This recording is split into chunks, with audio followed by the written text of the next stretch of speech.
శ్రీ గురుభ్యో నమః. శ్రీ మహాగణాధిపతయే నమః. ఇక ఈ అధిక జ్యేష్ఠ మాసంలో వృషభ రాశి వారికి ఈ నెలలో ముందు 15 రోజులు అంటే మే 17 నుంచి జూన్ 1-2 తారీఖు వరకు ఇబ్బందికరంగా ఉంటుంది. అనారోగ్యం ఏర్పడుతుంది. సదా విచారము, ఎప్పుడు కూడా విచారంగా ఉండడము, బంధుమిత్రులతో విరోధం ఏర్పడము, కోపం పెరిగిపోవడము, దానివల్ల ఇతరుల చేత ఇబ్బందుల పాలు కావడము, డబ్బు నష్టపోవడము, లేనిపోని చిక్కులు రావడం జరుగుతూ ఉంటుంది. ఈ వృషభ రాశి వారికి జూన్ 1వ తారీఖు నుంచి 15 తారీఖు వరకు యత్న కార్యసిద్ధి, అనుకున్నటువంటి యొక్క కార్యక్రమాలన్నీ కూడా దిగ్విజయంగా నెరవేరడము, చేసేటువంటి యొక్క వృత్తిలో వ్యాపారాలలో ఆశించినటువంటి యొక్క ఫలితాలు పొందడము జరుగుతూ ఉంది. ఉద్యోగస్తులకు ప్రమోషన్లు రావడము, ఇంక్రిమెంట్లు రావడము జరుగుతుంది. ఇంతకుముందు ఏవైనా డబ్బులు వచ్చేటువంటి ఒక పని ఉన్నట్టయితే అవి ఈ నెలలో మీకు చేతికి అందడము, నూతన బంధుత్వాలు ఏర్పడము అనేటువంటి జరుగుతుంది. పెండింగ్ కార్యక్రమాలు కూడా జరుగుతాయి 2వ పక్షంలో. అంతేకాకుండా మీరు చేసేటువంటి ఒక కొన్ని కార్యక్రమాల వల్ల సంఘంలో 10 మందిలో ఉన్నతి పెరగడము, కీర్తి ప్రతిష్టలు పెరగడం కూడా జరుగుతోంది వృషభ రాశి వారికి. ఇక మొదటి వారం గనక చూసుకున్నట్టయితే ఎప్పుడు విచారంగా ఉండడము, మనస్సులో పరిపరి విధాలైనటువంటి యొక్క ఆలోచనలు పరిగెత్తడము, అనవసరమైన ప్రయాణాలు, ఎక్కడ ప్రయాణం చేస్తున్నామో, ఎందుకు చేస్తున్నామో అంటే కారణము లేని ప్రయాణాలు చేయడము,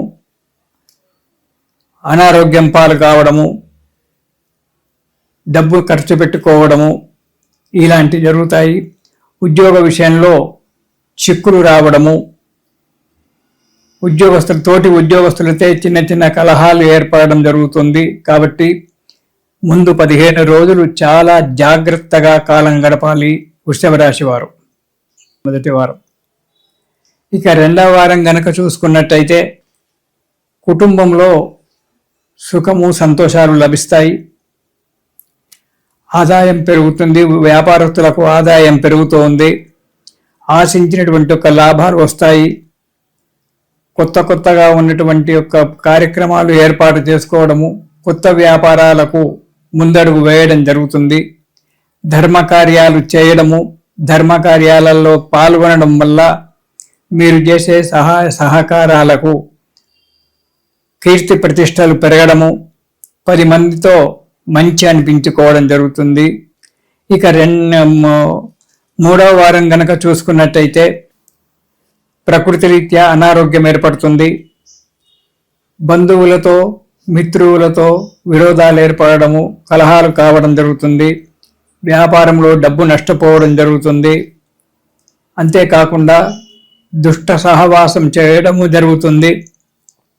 ఆ దుష్ట సహవాసం చేయడం వల్ల కొన్ని దురలవాట్లకు లోనై అపకీర్తి పాలు కావాల్సి వస్తుంది. రుణదాతలతే ఎవరైతే మీకు ఇంతకుముందు రుణం ఇచ్చారో వారి చేత బాధలు పడడము, తిట్లు తినడము ఇలాంటి అన్నీ కూడా జరగడానికి ఆస్కారం ఉంది 3వ వారంలో. ఇక 4వ వారం గనక మనం చూసుకున్నట్టయితే ఆరోగ్యం బాగా ఉంటుంది. చేసేటువంటి ఒక వ్యాపారంలో ఫలితం బాగా ఉంటుంది. మీరు ఆశించినటువంటి ఒక లాభాలన్నీ కూడా కనబడుతూ ఉంటాయి. ప్రతి కార్యక్రమం కూడా ఆటంకం లేకుండా నడుస్తూ ఉంటుంది. ఎవరో ఒకరు మీకు ఎప్పుడు సహాయకారిగా, సలహాదారుగా ఉంటూ ఉంటారు. వారి సలహాలు పాటించడం వల్ల కార్యక్రమాలు దిగ్విజయంగా నెరవేరడానికి మంచి ఉంది. కొత్త కార్యక్రమాలు ప్రారంభిస్తారు. 10 మందితో కలిసి మెలిసి తిరగడం అనేటువంటి జరుగుతూ ఉంటుంది. మంచి ఉన్నతి జరగడానికి 2వ పక్షంలో మంచి రోజులు ఉన్నాయి.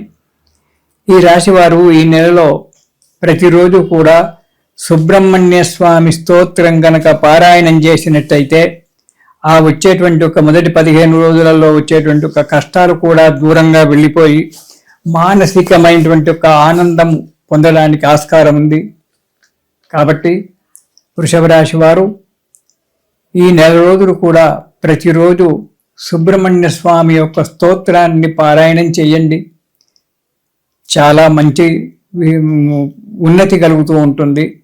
అందులో అధిక జ్యేష్ఠ మాసం కాబట్టి ఈ జపాలకు తపాలకు యజ్ఞయాగాదులకు మంచి రోజులు కాబట్టి ప్రతిరోజు కూడా సుబ్రహ్మణ్య స్తోత్రం పారాయణం చేయడం వల్ల మంచి ఉన్నతి జరగడానికి ఆస్కారం ఉంది. ఇది శుభం.